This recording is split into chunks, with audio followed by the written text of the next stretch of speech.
শুভ সকাল। আমি আবার দু একদিন পর আপনাদের সামনে মিডিয়ার সামনে হাজির হয়েছি।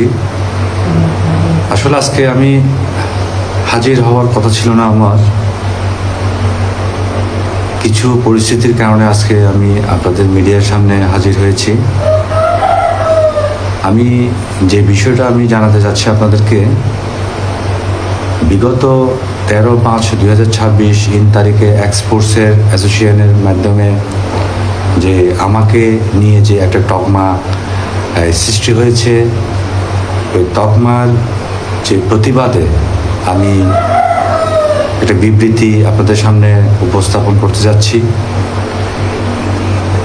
হয়তো আপনারা আমার এই যে তকমার বিষয়টা বাংলাদেশ বহির্বিশ্বের বিভিন্ন জায়গা থেকে আমার এই কথাগুলো আপনারা শুনতে পাবেন।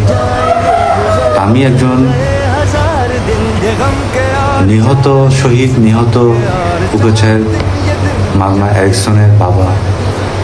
আমি বিচার ক্ষতিপূরণের বিষয়ে আমি কিন্তু বিভিন্ন দপ্তরে, বিভিন্ন মন্ত্রণালয়, বিভিন্ন এমপি মন্ত্রীদের সাথে আমি সাক্ষাৎ করেছি এবং আমার সহকর্মীরা ওনাদের সাথে দেখা সাক্ষাৎ করেছে। বিভিন্ন আশ্বাস দিয়েছে এবং আশ্বাসের ফলে যে আজকে আমরা এখনো পর্যন্ত কোনো কিছু সুরাহা করতে পারি নাই এবং পাই নাই।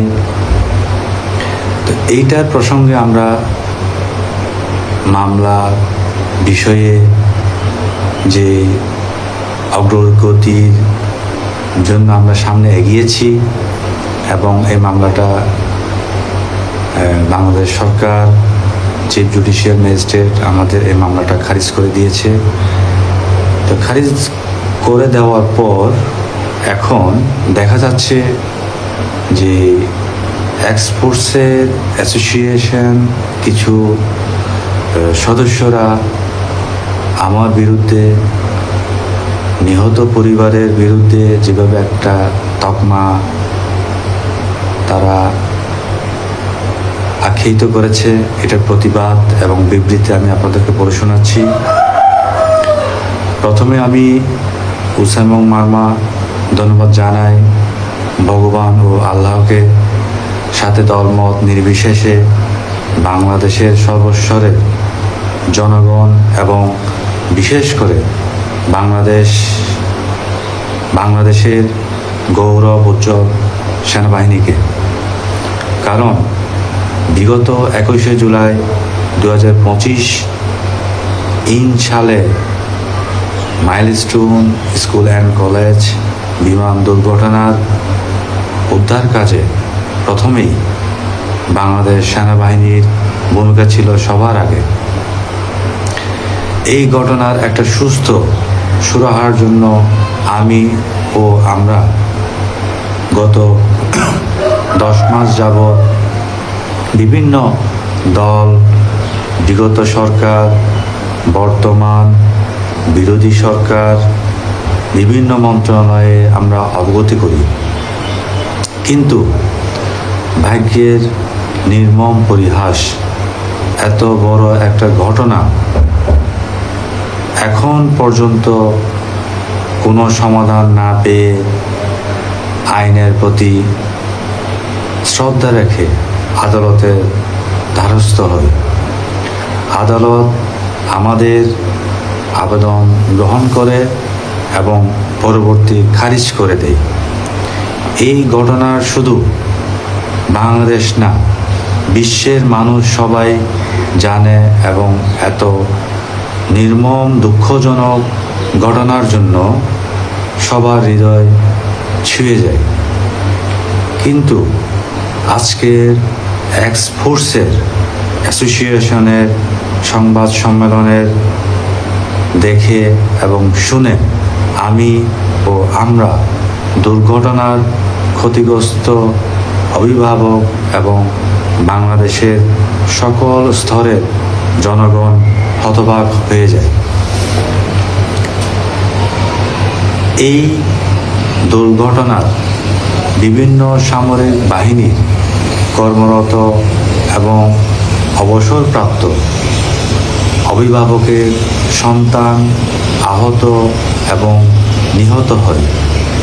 একজন অবসরপ্রাপ্ত সেনাবাহিনীর অভিভাবকের 2টি সন্তান নিহত হয়ে গেছে, যেখানে এক্স ফোর্সের অ্যাসোসিয়েশনের সদস্যরা তাদের সহকর্মীর পাশে এবং আমাদের ক্ষতিগ্রস্ত পরিবারের গুলোর পাশে না দাঁড়িয়ে আমাকে এবং আমাদেরকে বিভিন্ন তকমা যেমন কুকিচিন এজেন্ট মিথ্যা অপবাদ দিয়ে আমাদেরকে ন্যায় বিচার ক্ষতিপূরণ থেকে বিতাড়িত করার চেষ্টা করছে।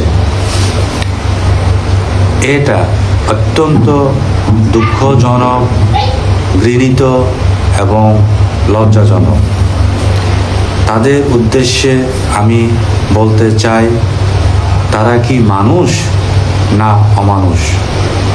এইরকম একটা সত্য ঘটনাকে ধামাচাপা দেওয়ার জন্য এইরকম একটা অপবাদ আমার দিকে ছুড়ে দিলেন। তারাও তো কোনো সন্তানের বাবা।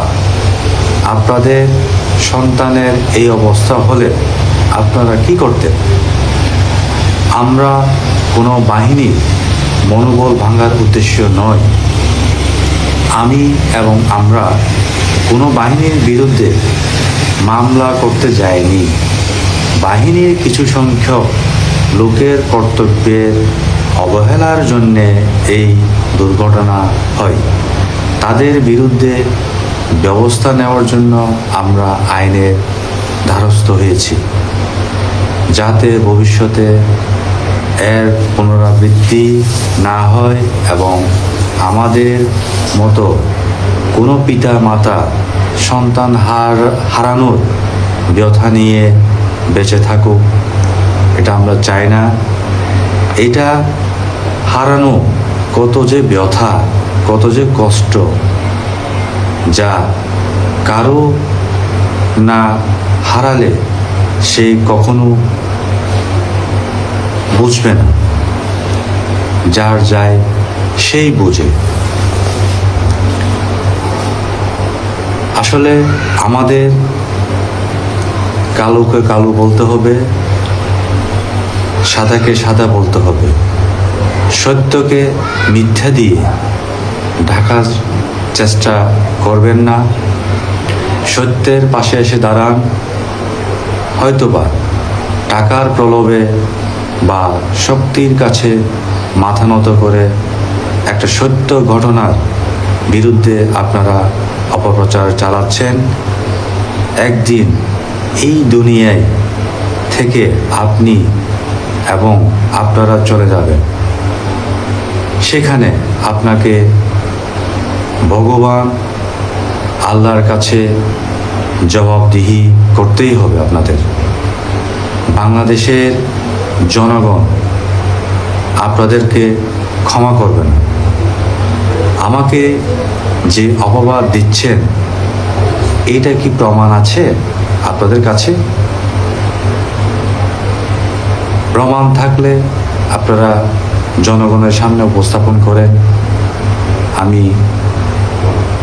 এই যে এজেন্ট হিসেবে ওনাদের সাথে সংশ্লিষ্ট আছি, এটা আপনারা প্রমাণ করেন।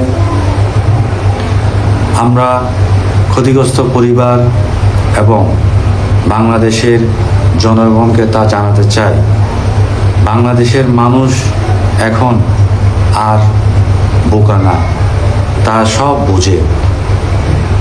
আপনাদের এই সংবাদ সম্মেলন দ্বারা বাহিনীর বিরুদ্ধে বাংলাদেশের জনগণকে দাঁড় করাচ্ছেন এবং সংঘাত সৃষ্টি করার চেষ্টা চালাচ্ছেন।